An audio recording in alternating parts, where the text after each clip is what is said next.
I'm really excited about today's guest. This particular show has been 25 years in the making. I'm so excited to share with you and introduce to you the man, the myth, the Mennonite, my husband, Mr. Scott Hertzog.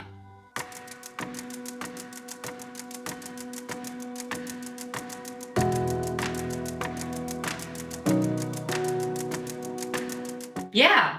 So babe, welcome to the show. Here I am. So I am the Mennonite, and it makes sense. Good job. It makes sense. I know. Thanks for being born into it. Yeah. So really, I was. My family's been Mennonite since the mid 1700s, maybe before. Some of them have been before, depending on the family line you track. But yeah, I grew up Mennonite. Grew up going to a Mennonite church, and we still attend a Mennonite church. Mm-hmm. A little bit more progressive than the one. You stealing my line? I'm stealing your line. Yeah, I am. I'm stealing your line. A little bit more progressive than the one that I grew up in, though. We also want to say that, and I touched on this on another episode, not all Mennonite churches are the same. And the way that Scott was raised, the way that we are raising our son today as more progressive Mennonites, there are so many different types of Mennonites out there that I want to be clear that our experience is not everybody's experience. It's really important that as we share about our own situation, it's our experience, it's our story. We are going to talk today about the top 5 things that my Mennonite husband did growing up that either I never heard of or was surprised by. So, Non-Santa Claus. Non-Santa Claus wrapping paper. Isn't that who Santa Claus is secular? Well, technically he was a Catholic saint, but I digress. Not the roly-poly red guy in a suit with reindeer, though. Oh, okay, fine.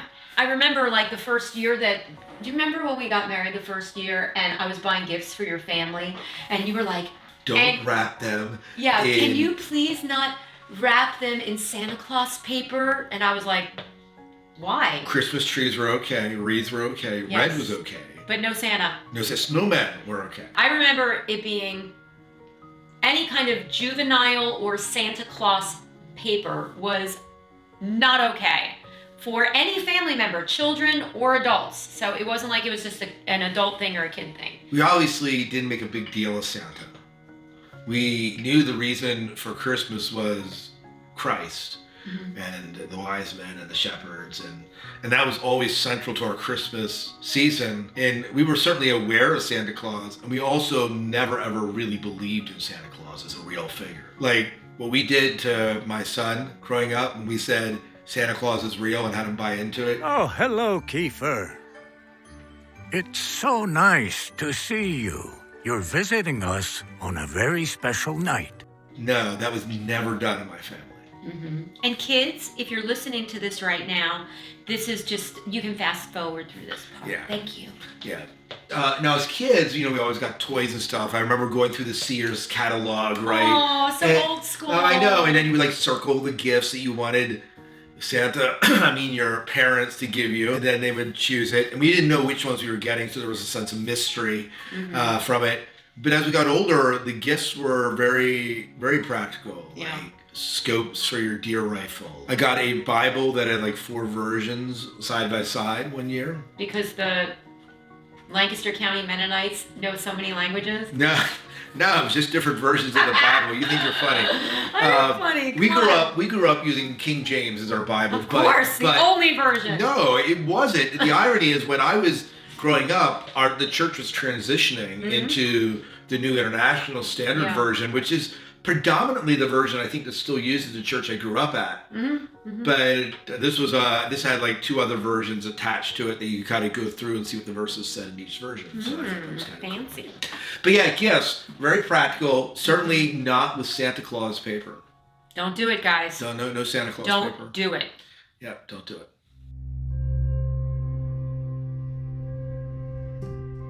The belief was that 6 days God worked to create the heavens and the earth, and on the 7th he rested. And Mennonites take that pretty literally. Growing up, the only work that we did on a Sunday was we would go out and feed our steers, our horses, and our cows, our sheep and pigs. We might feed the cats and the dogs. That would be it. Yeah. And my mother still would cook for the family, but they would be simpler meals like hamburgers and chips and stuff that didn't require a lot of work. Sunday evening was always leftovers. Really? I don't think Every single Sunday? Every single Sunday was left evening because we didn't have to cook them, so it was less work. Yeah. And so that's the way we lived this out on a Sunday, but it was even more than that. Like, we would not go shopping on a Sunday ever. We would not go out to eat on a Sunday because we believed that going out to eat was making those people work and they didn't need to work. And the same with shopping was kind of that. Or mowing the grass. Oh, big one, mowing the grass. Twofold there. Number one, we could mow the grass on the other 6 days of the week, right? And plus, we are surrounded by pretty conservative Mennonites and Amish people, and out of respect, it was also not, mowing lawn. But for my family, it was really the first one. To this day, I can't mow the grass on Sundays. Well, you can if you wanted to. I could, but I choose not to. Partially, I think, out of respect for the Mennonite neighbors. You don't feel like it's a relic of your past? It probably is. But here's the thing, Kristen. I think we do need a day to rest. Yeah. We as a society move and go all the time. And I think it's important that however we do it, we find time to kind of step back from our lives. Obviously, we need hospital workers, right? Yeah. We need emergencies happen and a pipe bursts and you need plumbers to come out and work in those. Those are kind of the anomalies. But as a general rule, my family really did try. It was that way for a long time when we wouldn't go out to eat. For sure. On a Sunday, we wouldn't mow. I still don't mow, as we said.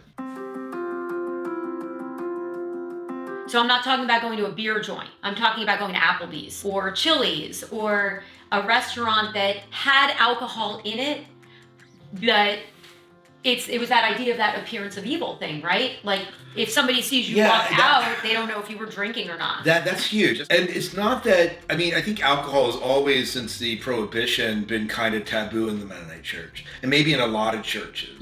It was something that we didn't grow up drinking as a normal part of our meals because of the dangers of alcohol, of people becoming alcoholic or drinking too much, or its association with parties, or risky behavior. My family made a decision that we did not go to restaurants that served alcohol. We really tried. Occasionally Pizza Hut, and even that was a huge thing because Pizza Hut served alcohol, right? They did? They did. I did not know that. And I just... You're not about to hear enough for them? They served... No, they did not. You can't eat there anymore. They sit down. But they did. They served alcohol. They did. But that was a big deal. Like, we typically just didn't go to those places because of the appearance of evil part, but also because of alcohol and what it the impact it has on the body. Yeah, I think about just how, even like branch of the tree on this one, how even in my culture, if you were to invite somebody to your house for a nice dinner and not serve them a glass of wine, that would be incredibly rude. Oh, absolutely. And disrespectful. It's basically saying, you're not worthy of my hospitality. But then flipping to this side of life and thinking, I won't even go to a restaurant that has alcohol is just, it was just beyond me. And, times have changed. Even here in Lancaster County, Pennsylvania, a lot of stuff's open on Sunday now. Certainly not your smaller, like mom and pop Mennonite Amish stores. But I think for the most part, things have changed in that way. But yeah, even getting married early on, there was some pushback. How many times were you offered wine from my family? Ever? Never. 0. Alcohol is interesting too because it's not like we didn't grow up without alcohol in the house. My dad had a bottle of JD and a Jack Daniels, right? And when we would get sick, he would give us a shot glass, especially a sore throat, a shot glass when we were really sick, and we would down it, and let me tell you, it burned going down. And not only that, it obviously helped us sleep as kids. That's like illegal today. If you do that, but I'm gonna tell you what, but you know what? It made me not like alcohol. He's not wrong. The man hates the taste of liquor of any kind. If I drink any alcohol, it must not taste like alcohol. He's a very cheap date.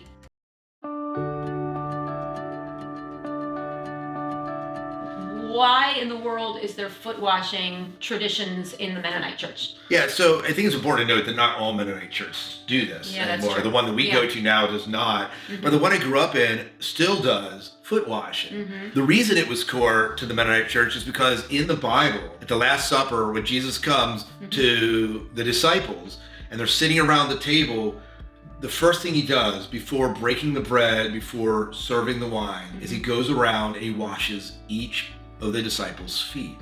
Now, part of that, of course, was tradition, because back then, you walked everywhere on the dusty roads, came in, and when a guest came into your house, it's kind of like, taking their jacket or, giving them a hug and a handshake.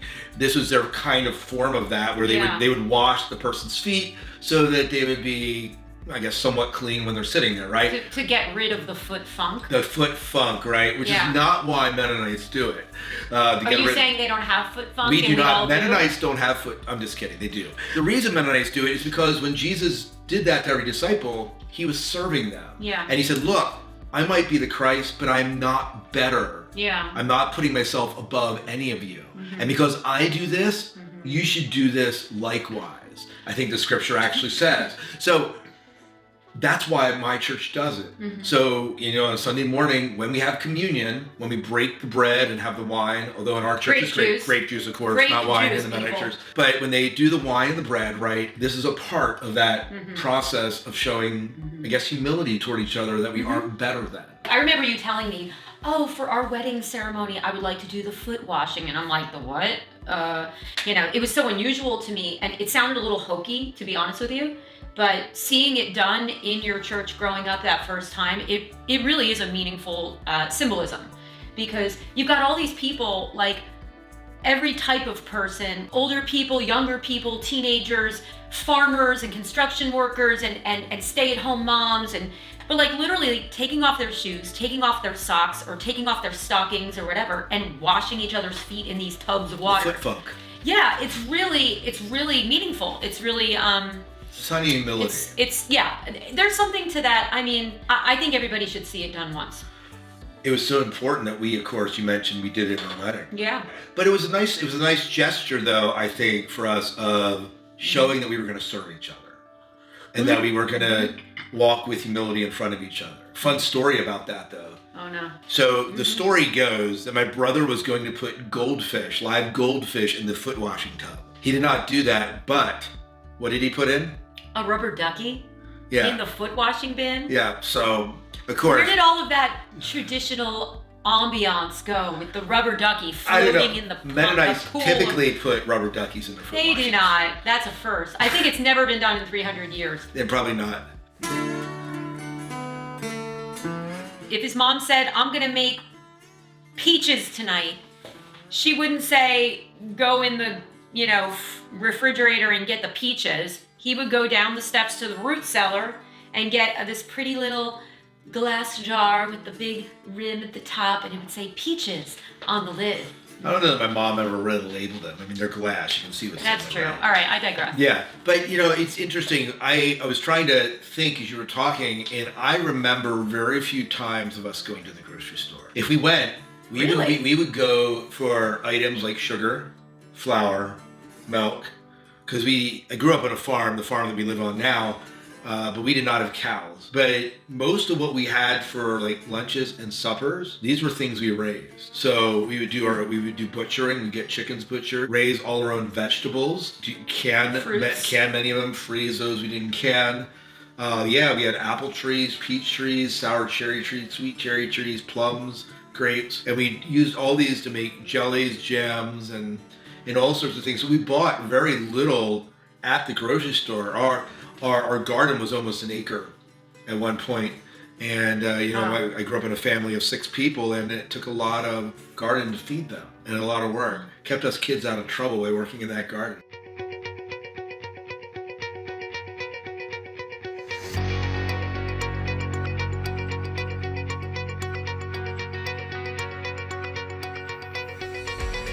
Hey, if you enjoyed this episode, feel free to click up here to watch a previous episode of me playing Dutch Blitz and learning about pacifism and contentment with Bob. It sounds weird to put all of those in the same sentence, but they sort of work. So thanks again for joining us, and we'll see you on another episode of So I Married a Mennonite. Take care.